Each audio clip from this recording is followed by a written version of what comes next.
Assalamualaikum warahmatullahi wabarakatuh. Yang terhormat Bapak, Ibu dosen pengampu dan teman-teman sekalian, kami dari kelompok 3 akan mempresentasikan materi pada video ini. Video ini dibuat untuk memenuhi tugas akhir mata kuliah Matematika Diskrit dengan dosen pengampu Bapak Faik Madani Eskom Mkom. Selanjutnya, kami akan menyampaikan materi yang telah kami sampaikan. Selamat menyaksikan.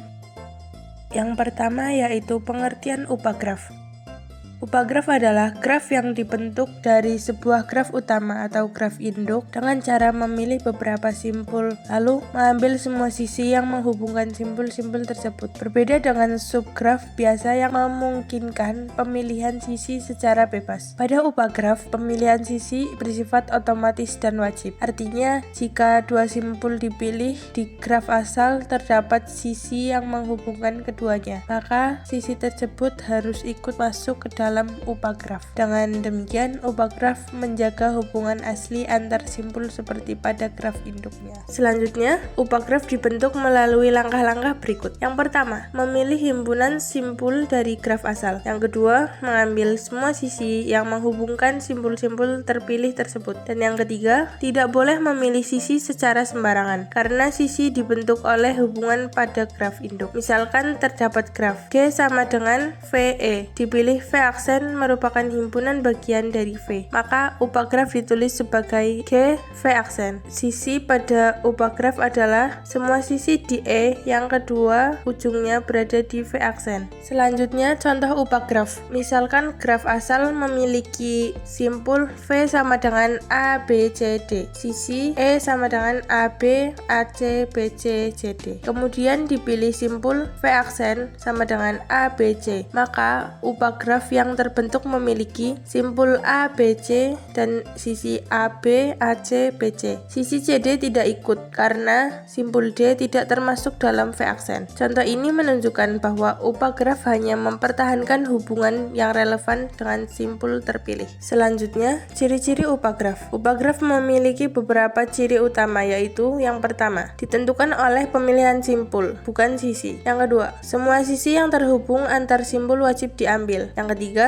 struktur graf tetap konsisten dengan graf asal. Yang keempat, tidak mengubah hubungan antar simpul yang sudah ada. Ciri-ciri ini menjadikan upagraf lebih terstruktur dan konsisten dibandingkan subgraf biasa. Selanjutnya, perbedaan upgraf dan subgraf. Perbedaan utama antara upgraf dan subgraf terletak pada cara pemilihan sisi. Upgraf yaitu semua sisi yang menghubungkan simpul terpilih harus diambil, struktur graf tetap terjaga dan mencerminkan graf asal. Sedangkan subgraf yaitu sisi dapat dipilih atau dihilangkan secara bebas. Struktur graf berubah dan lebih fleksibel, tetapi tidak selalu mempresentasikan hubungan asli. Dengan kata lain, upgraf lebih ketat aturannya, sedangkan subgraf lebih fleksibel. Selanjutnya, kegunaan upagraf. Konsep upagraf banyak digunakan dalam berbagai bidang, antara lain yang pertama yaitu jaringan sosial untuk menganalisis kelompok atau komunitas tertentu. Yang kedua yaitu jaringan komputer untuk melihat koneksi antar perangkat dalam satu subnet. Yang ketiga yaitu algoritma graf sebagai dasar analisis bagian graf tertentu. Dan yang terakhir yaitu analisis sistem untuk menyederhanakan masalah besar menjadi bagian yang lebih kecil namun tetap utuh strukturnya. Upagraf sangat berguna ketika ingin fokus pada sebagian simpul tanpa kehilangan hubungan penting di antaranya. Kesimpulannya adalah upagraf adalah graf yang dibentuk dari pemilihan simpul pada graf asal dengan ketentuan bahwa semua sisi yang menghubungkan simpul tersebut harus diikutsertakan. Konsep ini menjaga keutuhan struktur graf induk dan memberikan representasi yang konsisten. Dengan memahami upagraf, kita dapat menganalisis bagian tertentu dari graf secara lebih terstruktur dan sistematis, terutama dalam penerapan teori graf di dunia nyata.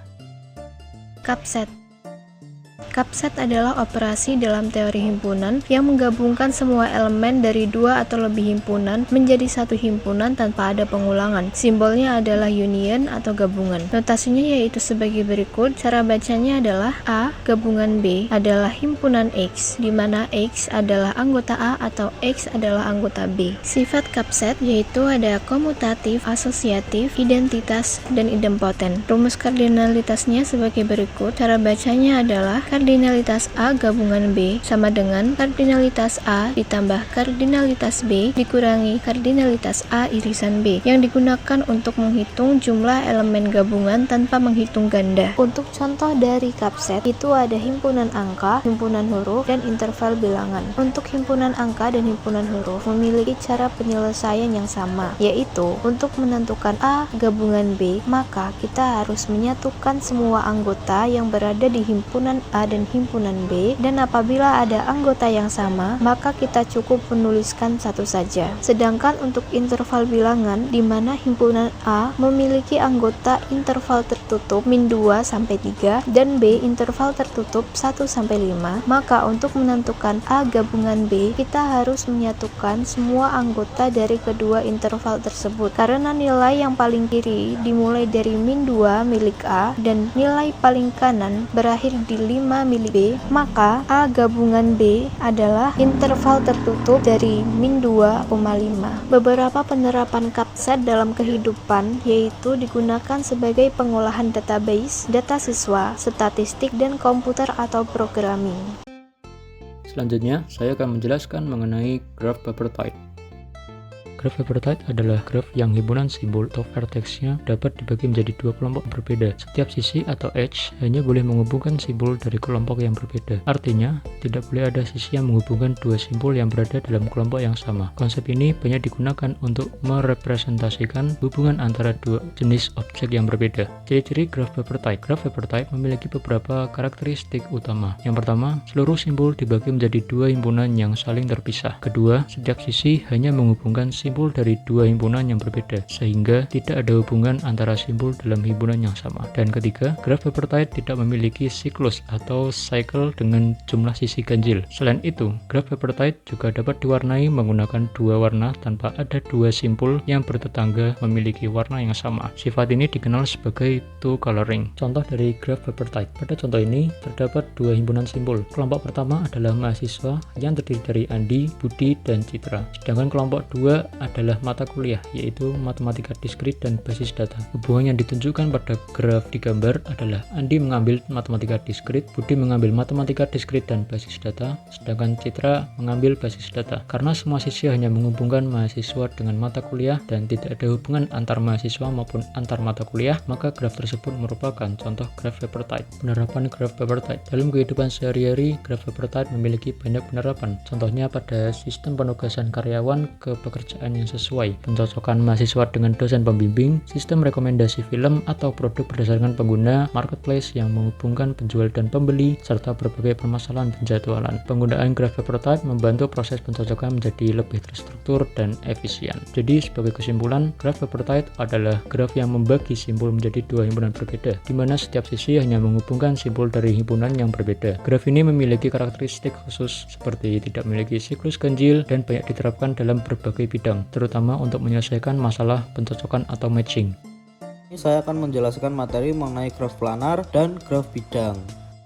Graf planar adalah graf yang dapat digambar pada bidang datar tanpa ada sisi yang saling berpotongan, kecuali bertemu pada simpul yang sama. Artinya, walaupun pada awalnya sebuah graf terlihat memiliki banyak garis yang saling menyilang, sebenarnya posisi simpulnya masih bisa diatur kembali sehingga semua sisi dapat digambar tanpa saling berpotongan. Sebagai contoh, bayangkan sebuah peta jalan yang menghubungkan beberapa kota. Jika semua jalan dapat digambar tanpa saling menyilang, maka jaringan tersebut dapat dianggap sebagai graf planar. Konsep graf planar sendiri sangat penting karena dapat membuat suatu jaringan menjadi lebih rapi, mudah dipahami, dan lebih efisien. Oke, masuk yang kedua yaitu graf bidang. Graf bidang adalah graf planar yang sudah digambarkan pada bidang datar tanpa adanya perpotongan sisi. Jadi, graf planar menunjukkan bahwa suatu graf memiliki kemungkinan untuk digambar tanpa pemotongan sisi, sedangkan graf bidang adalah hasil gambar dari graf planar tersebut. Dengan kata lain, semua graf bidang merupakan graf planar, tetapi tidak semua graf planar langsung menjadi graf bidang karena harus terlebih dahulu digambar dengan susunan yang tepat. Rumus Euler. Pada graf bidang terdapat sebuah rumus yang dikenal sebagai rumus Euler, yaitu rumusnya adalah V dikurang E ditambah F sama dengan 2. Keterangannya yaitu V adalah jumlah simpul atau vertex, sedangkan E adalah jumlah sisi atau edge, dan F adalah jumlah daerah atau face. Oke, kita masuk di bagian contoh. Sebagai contoh, jika suatu graf memiliki 4 simpul, 5 sisi, dan 3 daerah, maka hasilnya adalah 4 dikurang 5 ditambah 3 sama dengan yaitu 2. Hasil tersebut sesuai dengan rumus Euler sehingga graf tersebut memenuhi sifat graf bidang. Rumus Euler membantu kita memahami hubungan antara jumlah, simpul sisi, dan daerah dalam suatu graf. Penerapan dalam kehidupan graf planar dan graf bidang memiliki banyak manfaat, terutama dalam bidang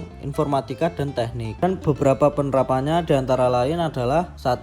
Ada perancangan jaringan komputer agar jalur komunikasi lebih efisien. Yang kedua, ada perencanaan jaringan jalan dan transportasi agar lebih teratur. Yang ketiga, ada pembuatan peta digital dan sistem navigasi seperti Google Map. Yang keempat, ada visualisasi hubungan data dalam berbagai aplikasi komputer, dan masih banyak lagi. Dengan menggunakan konsep graf planar, sebuah sistem dapat dirancang menjadi lebih sederhana, mudah dipahami, serta mengurangi kemungkinan terjadinya kesalahan pada jalur atau koneksi. Sebagai kesimpulan, graf planar adalah graf yang dapat digambar tanpa adanya sisi yang saling berpotongan. Sedangkan graf bidang adalah graf planar yang sudah digambar tanpa adanya perpotongan sisi. Kedua konsep ini memiliki peran penting dalam ilmu komputer, terutama dalam perancangan jaringan, sistem navigasi, hingga desain perangkat elektronik.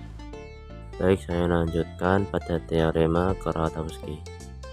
Teorema Kuratowski adalah salah satu teorema paling penting dalam teori graf. Teorema ini bisa menentukan apakah suatu graf bersifat planar atau tidak. Teorema ini dibuat oleh matematikawan asal Polandia yang bernama Kazimierz Kuratowski. Untuk memahami teorema Kuratowski ini, kita harus paham terlebih dahulu tentang dua graf fondasi, yaitu K5, K3,3, yang mana kedua graf ini disebut graf non-planar minimal. Oke, kita bahas tentang graf K5 atau graf lengkap 5 vertex, yaitu graf dengan 5 titik di mana setiap titik terhubung dengan semua titik lainnya. Dan graf K5 ini memiliki 10 sisi karena setiap titik terhubung langsung dengan titik lainnya. Graf K3,3 atau disebut graf bipartit lengkap, yaitu graf yang membagi titik-titiknya menjadi dua kelompok, di mana setiap titik kelompok pertama terhubung ke semua titik kelompok 2. Oke, kita lanjut pada bunyi teorema Kuratowski. Teorema Kuratowski menyatakan sebuah graf bersifat planar jika dan hanya jika graf tersebut tidak memuat subgraf yang homoemorfik dengan graf lengkap K5 atau graf bipartit lengkap K3,3. Dari pernyataan sebelumnya kita dapat istilah penting yaitu homoemorfik. Apa itu homoemorfik? Yaitu dua graf dikatakan jika salah satu graf dapat diperoleh dari graf lainnya dengan cara menambahkan atau menghapus titik tengah sisinya. Contoh, ada sebuah penggaris yang menghubungkan titik A dan B. Jika ditambahkan titik baru titik C di tengah garis tersebut, maka jalurnya menjadi A, C, B. Struktur dasarnya tidak berubah, sisi yang dibagi-bagi ini menghilangkan sifat non-planarnya. Jadi, jika suatu graf menyembunyikan struktur K5 atau K3,3 dalamnya, maka graf tersebut otomatis tidak planar. Kita lanjut ke cara kerja analisis Kuratowski. Untuk membuktikan suatu graf tidak planar dengan menggunakan teorema Kuratowski, langkah yang harus dilakukan yaitu pertama, eliminasi. Caranya gimana? Hapus beberapa titik atau sisi graf asli yang dirasa tidak berpengaruh. Kedua, penyederhanaan. Jika ada titik yang hanya menghubungkan dua sisi, derajat titik sama dengan 2, gabungkan dengan kedua sisi dari kebalikan dari subdivisi. Ketiga, identifikasi. Apakah hasil penyederhanaan itu membentuk struktur bintang K5 atau struktur K3,3? Jika terbentuk, maka graf tersebut kan graf planar. Oke, kita lanjut ke contoh teorema Kuratowski. Graf Peterson memiliki bentuk seperti bidang berujung 5 di bagian dalam yang dibungkus oleh segi 5 di bagian luarnya, lalu titik yang bersamaan dengan total 10 titik dan 15 sisi. Maka buktikan bahwa graf Peterson tidak planar dengan mencari subgraf yang homoemorfik dengan K3,3. Oke, dari soal tadi maka kita harus melakukan operasi yaitu pengelompokan titik. Setelah disederhanakan, kita bisa membagi titik tersisa menjadi dua kelompok, yaitu kelompok X dan Y, yang mana kelompok X terdapat titik 1, 3, 5, kelompok Y terdapat titik 2, 4, 6. Jika kita tarik garisnya kembali setelah penyederhanaan, kita akan melihat bahwa titik 1 terhubung ke titik 2, 4, dan 6, titik 3 terhubung ke 2, 4, 6, titik 5 terhubung ke 2, 4, 6 juga. Karena kita telah menemukan struktur K3,3 di dalam graf Peterson, maka sesuai dengan teorema Grotowski, graf Peterson mutlak terbukti tidak planar. Graf dual. Graf dual adalah graf yang dibentuk dari graf planar dengan cara menempatkan simpul vertex pada setiap bidang atau face graf tersebut, lalu menghubungkan simpul-simpul tersebut jika bidangnya berbatasan melalui sebuah sisi. Untuk notasinya yaitu G sebagai graf asal dan G berbintang sebagai graf dual dari G. Untuk contoh dari graf dual, yang pertama ada graf siklus. Permisalkan graf G adalah lingkaran dengan n sisi, maka bidang dalam dan luar lingkaran tersebut menjadi dua simpul pada graf dual ini karena keduanya berbatasan melalui n sisi, dan graf dualnya adalah dipol graf atau dua simpul yang dihubungkan oleh n sisi paralel. Kemudian ada kubus dan oktahedron. Graf kubus dan graf oktahedron adalah dual polihedra, di mana setiap bidang kubus berkorespondensi dengan simpul pada graf oktahedron dan sebaliknya. Untuk penerapan graf dual, yaitu digunakan sebagai perancangan peta dan jaringan jalan, perancangan sirkuit elektronik, komputer grafis dan fisik komputer, geografi dan hidrologi, matematika, dan teori jaringan. Demikian pemaparan dari kelompok kami mengenai materi matematika diskrit. Semoga materi yang kami sampaikan dapat bermanfaat dan menambah wawasan bagi kita semua. Kami mohon maaf apabila masih terdapat kekurangan dalam penyampaian materi. Terima kasih atas perhatiannya semua. Wassalamualaikum warahmatullahi wabarakatuh.